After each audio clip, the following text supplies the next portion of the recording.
Hello my friends, I'm Dakian, and welcome to my update video for Monday the 15th of February 2016. I'm starting out with Malifaux, and I only have one completed Malifaux mini this week. It is this guy, who is the Arcane Effigy. It's some sort of little construct floating around with candles lit with some sort of magical blue light, and he's got scrolls on his back and he's reading a book. Well, two books at the same time actually. Well, one of the books is like his face.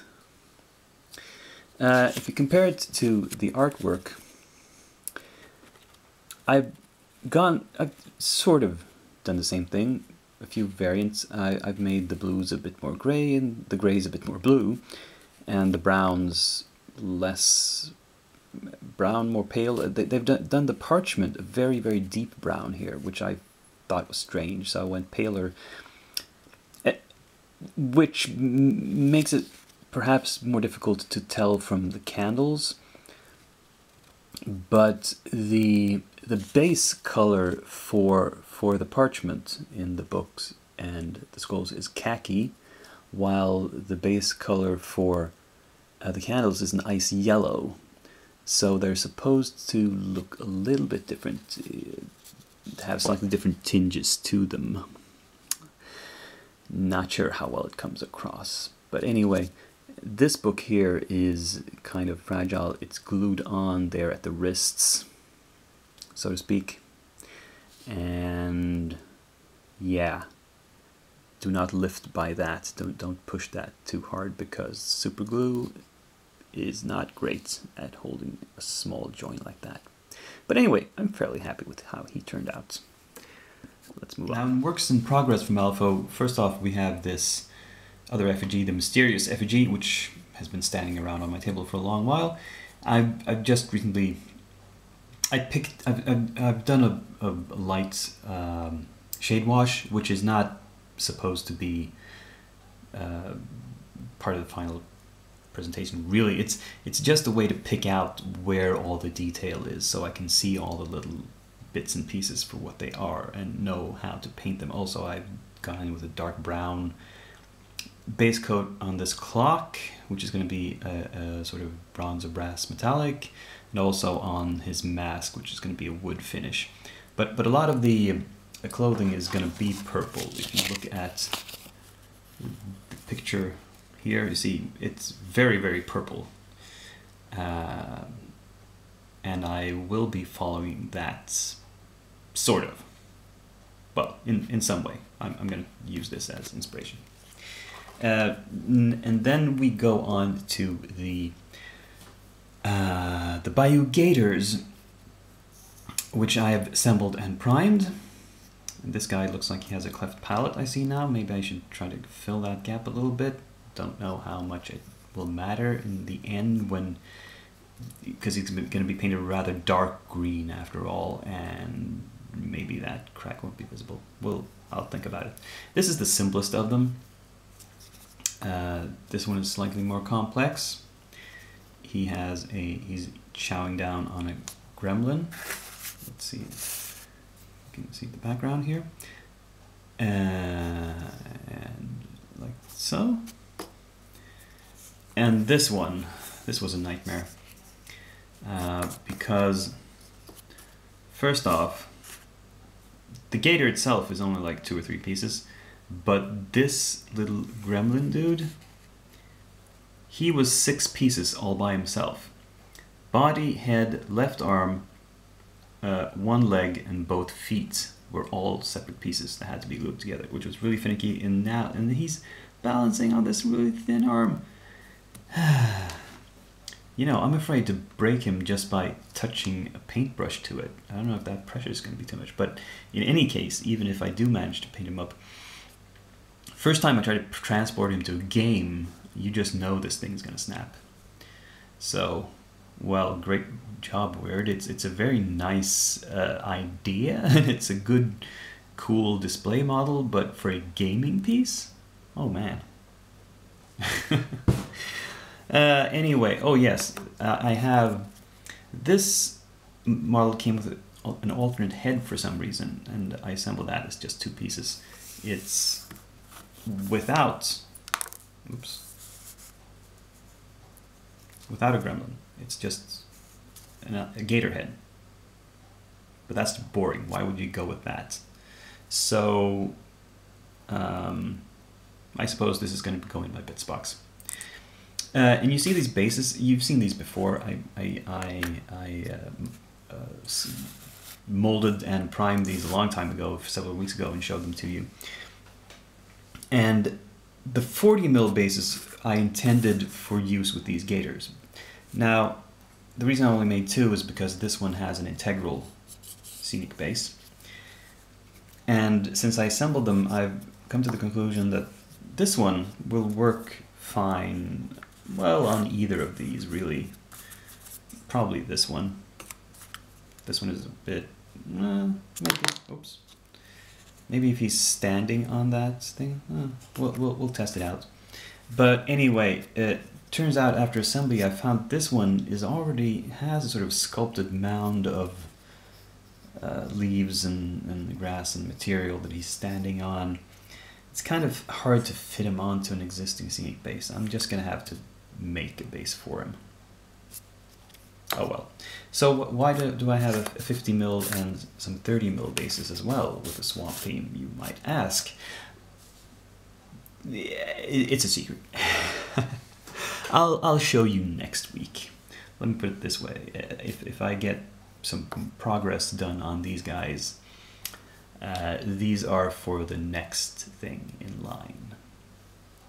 I'll leave you with that cliffhanger and move on to the next segment.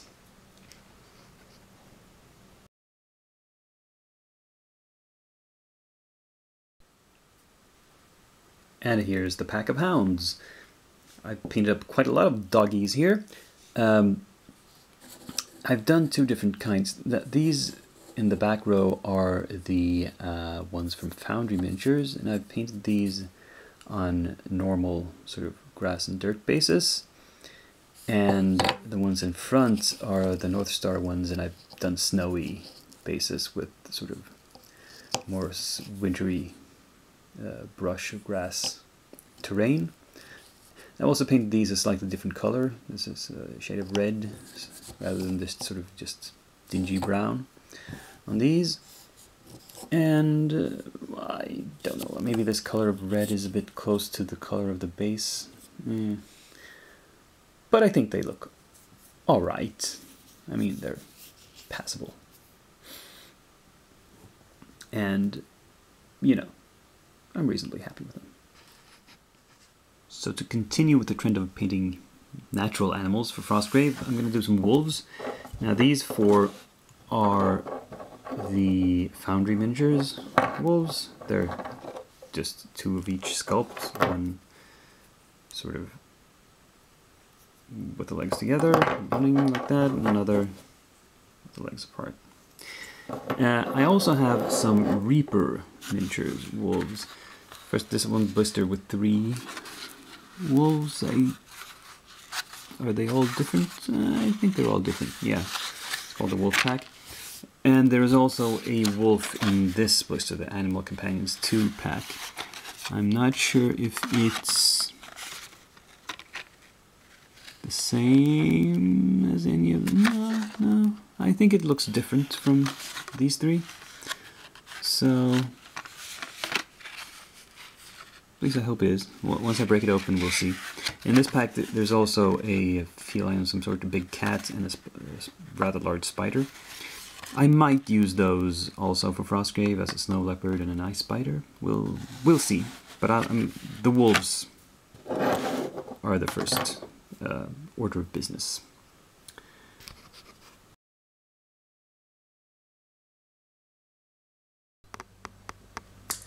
And here we're looking at the Hexatrix Riders for the Kingdom of Chaos project. All of them assembled, primed, and started work. Done the basis, done the metallics mostly, and a few other assorted splashes of paint. It's a little random. Whoops. I don't think you can get a good impression of what the finished effect is going to be quite yet, but having this recorded, you can have it as a point of comparison for when I finish them, which I think will be next week.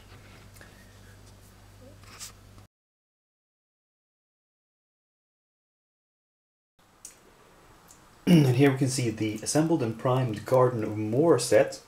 And when I say assembled, I've not assembled it 100%. I've put together these buildings, but I've not glued them onto their bases, or wherever they're supposed to be, because I want to be able to lift them off so you can see the crypts inside, because I'm going to paint those after all. I don't want to hide them. I mean, you can sort of see them through the bars here, but yeah, that's not enough. I'm not sure I should have put those gravestones on, because it's going to be difficult. These were glued on, but it's going to be difficult to get painting behind them. On the other hand, not many people are going to peek behind those anyway. As for the doors, they cannot move. You have to glue them in place, and I chose to have them opened partially instead of being closed, totally closed or totally open. I just wanted to leave a bit of a gap there. On some of the buildings or others, you can clearly see the seam lines where it goes together. I'm sort of trying to tamp down my perfectionism. You can see it on this one as well. And I'm trying to tell myself that I don't care, that it'll be good, nobody is going to notice. But maybe I will try to gap fill that a little bit. We'll see. And we'll see how far I get by next week. And now for some really easy scenery. This, as you can see, is Gale Force 9's Battlefield in a Box, which is pre-painted terrain. It's the rocky outcrops. And I got it on a whim because, I thought, well, I like painting stuff myself, but, if it's good pre-paint, heck, why not spare myself some trouble? So I got this as a test to see what it looks like. And this is the box, and you can see what it looks like inside. It has a lot of different parts. Let's pull out one so you can look at it. Some plastic. Here we get some flocking, because it's painted, but as you can see, and here's two little bags of different colored grass. It's the rock and the dirt is painted, but it's not flocked. You have to glue on the flock yourself. And my impression is that it's pretty good. I like the basics of it. I like the shading. I think I want a little bit more highlighting. I want a little bit more variety. It looks like it's just one highlight color evenly all over the surface. I'm thinking I want to add a little bit more highlight to get more contrast up, and then of course put on the flocking and then varnish them. So here's another one. You can see what they look like now, and check back next week to see what I've done with them.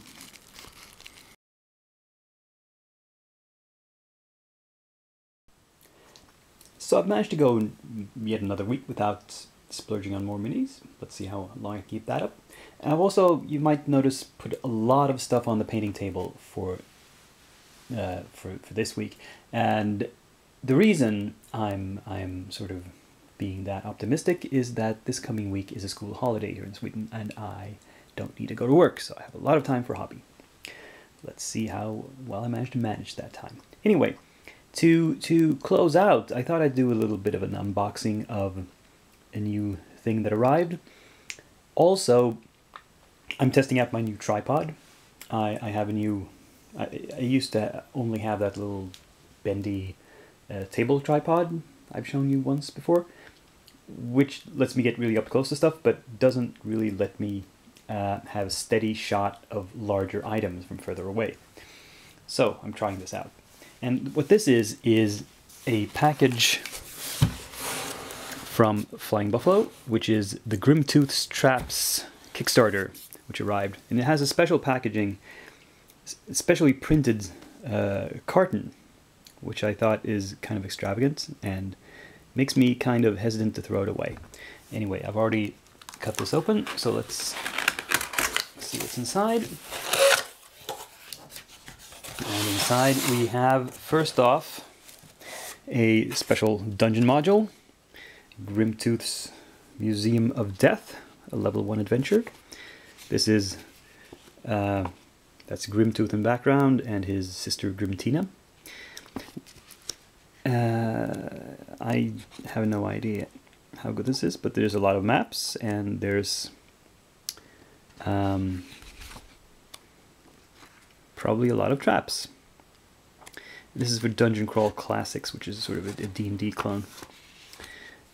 We have the Goodman Games Gazette, which is some advertising from the company, Goodman Games, that makes these. Oh, that's right, it's not by Flying Buffalo. Originally it's by Flying Buffalo because it's the company behind Tunnels and Trolls, but this version... Ooh! Let's put the box aside. See, this is the ultimate collection of all the different volumes of Grimtooth's Traps that were ever published. There were quite a lot of them. And this is collecting them all. And let's see if we can carefully cut away the plastic.